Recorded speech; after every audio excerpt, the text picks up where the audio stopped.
So what is Reinach's paradox? Well, it has to do with the concept of reflection and the nature of reflection from a normative point of view. So we can think of it as a matter of, well, charting degrees of rightness or wrongness, goodness or badness, against degrees of reflection involved in an action. And he comes up with some surprising observations about this. He says, I can't quite make sense of it. It looks as if our practices are in some way incoherent. Hence the paradox or the puzzle. Chart degrees of badness against amount of deliberation. It looks like we get a positive sloping line. Now maybe it's not exactly linear, but the general idea is that it has a positive slope. It gets worse and worse up to, at any rate, a certain point as we increase the amount of deliberation.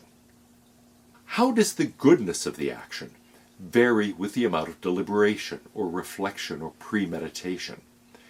In this case, Reinach says, it's not so clear.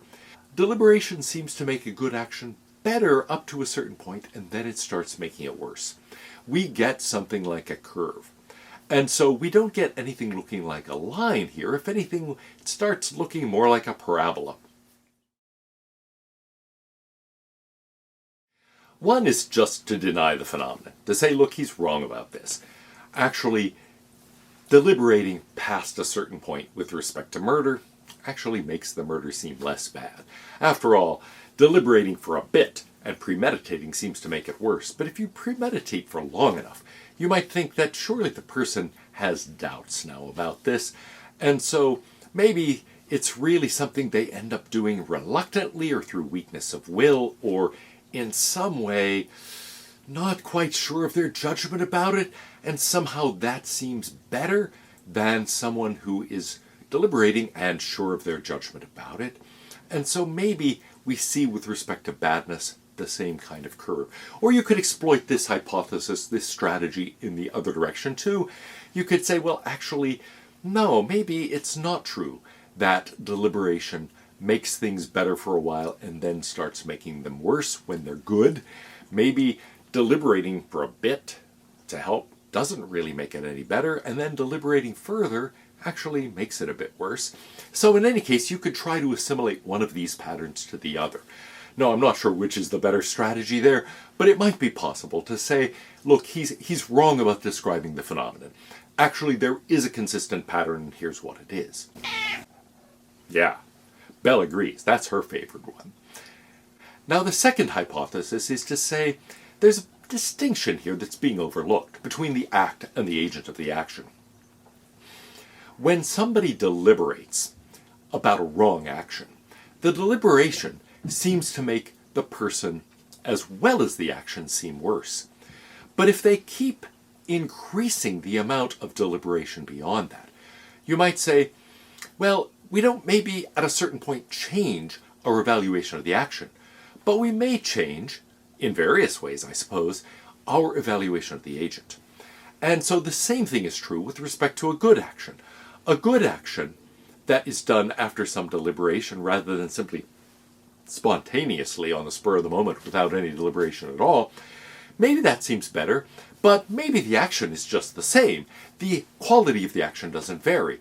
It's just that up to a certain point, we actually evaluate the agent as better. But then after the agent, or for that matter, maybe we don't, by the way, maybe we decide that spontaneous goodness is just better than goodness after deliberation of any kind, and so we think, no, increased deliberation just makes it worse in this case. So we could combine these first two strategies. We could also think that after a while, if you take long enough to deliberate, well then, again, action at the end is good, but it suggests something not entirely good about your character. And so it's the evaluation of the agent that actually varies here, not the evaluation of the action. The third hypothesis, which is the one I at the moment am leaning to, is to say there's a different kind of confusion here, a different kind of distinction that's being missed. What is going on in the mind of the person deliberating? Well, it might be that they are thinking about whether to do it. They are deliberating, trying to make their choice. It might be that they're planning. They're thinking how to do it. And it might be that they have serious doubts about it. That is to say, They have an inclination to do it, but they also have serious doubts and are worrying about that. Now that can be true whether it's a bad action or a good action. And I think that idea of, well, just going through the options and choosing, deliberating, and planning, and doubting, I think they have different effects on our moral evaluation, certainly of the agent, and maybe of the action itself.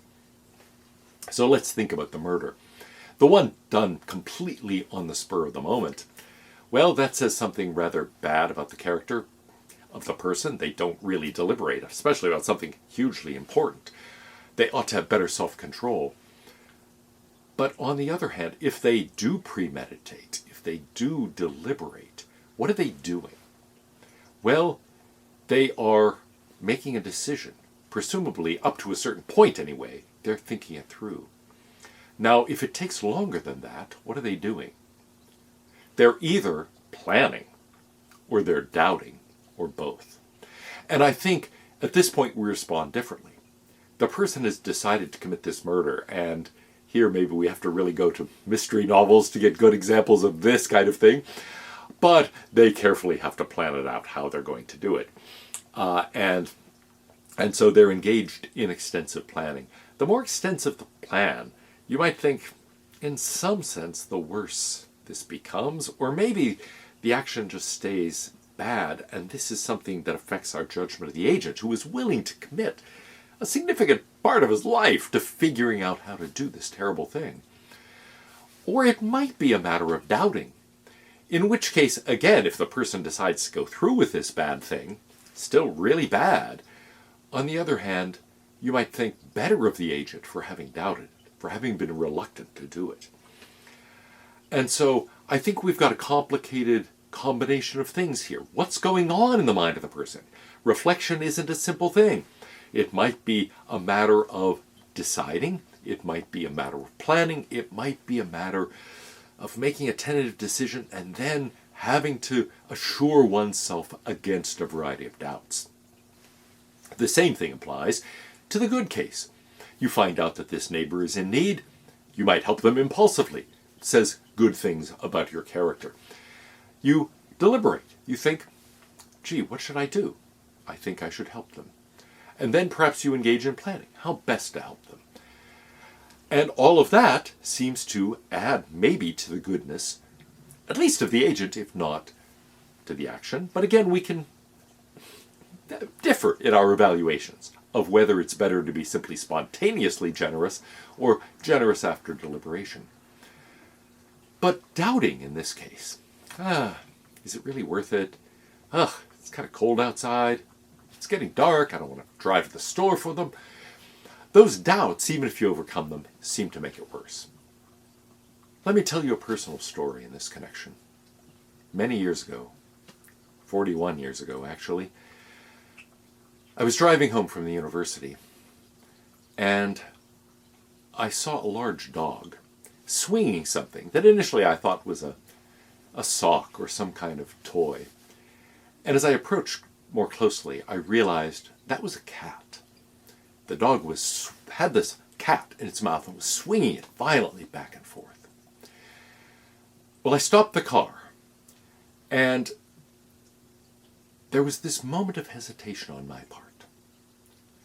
And then I charged the dog, trying to get the dog to release the cat. I've always felt guilty because it wasn't absolutely spontaneous that I jump out of the car and charge that large dog. Instead, there was a moment's hesitation. And then I did.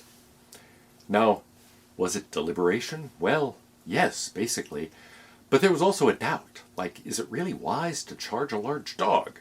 I've always been rather afraid of dogs ever since, as a child, a dog jumped at me. And so there was a moment there. Now, it made no difference in the end. The dog did drop the cat. I rushed the cat to the vet. The vet was able to patch the cat up. Tragically, it turned out that the kitty had, well, a mild form of hemophilia, and so ended up dying of those injuries. But that moment's hesitation didn't make any difference to the outcome. And yet, I've always thought the action would have been better if I had charged immediately without that, well, what, a few milliseconds of hesitation. And Reinach would say, no, you're doing a good thing. Actually, that hesitation, that moment of deliberation makes it better. I'm not so sure. But I do think that example raises a hard question, which is, what is the effect of reflection, of deliberation, of taking a moment, even if it's a few milliseconds, to think about something? Does it make a good action better or worse? Does it make a bad action better or worse? Does it mean something better or worse about your character that you do it? I really don't know the answer to those questions.